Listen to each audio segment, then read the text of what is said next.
Welcome to my YouTube channel, Tony Su Vega, your feng shui guru and paranormal expert.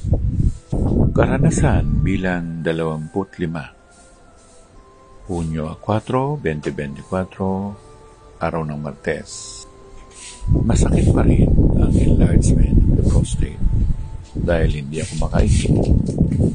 At sa ngayon, ang iniihi ko from time to time ay dugo.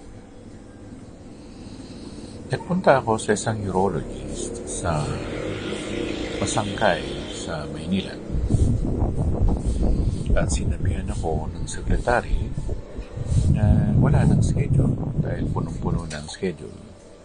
At dahil may procedure ang doktor, sa isang linggo pa ako babalik. Binalikan ko ang dati kong doktor na si Dr. Wilfredo Tagle. At tinintay ko siya halos mga alas 4 pasado na nung dumating siya. Mula umaga hanggang hapon, hinintay ko ang nasabing doktor. At nang dumating na siya, sinuri naman niya kung anong dapat niyang gawin. At dahil doon, niresetahan niya ako. Una, pinabili niya ako ng Foley catheter number 18. At meron pa siyang pinabili na isang unit, vial. Pumunta ako para bumili sa pharmacy nila. May iba't iba palang pharmacy doon, 3. Hanggang sa natuntun ko kung saan ko talaga dapat bumili ng nasabing Foley catheter. Nakabili naman ako. At sinabihan ako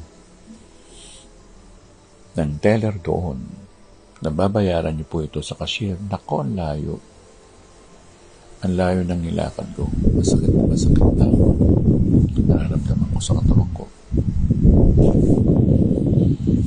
Tapos, yung gamot, iba rin ang bilihan. So, pasikot-sikot ako. 2 building pa naman yung Idolo Santos na yun. At sa galit ko, sinabi ko sa teller na wala ba kayong paraan para magtabi-tabi kayo?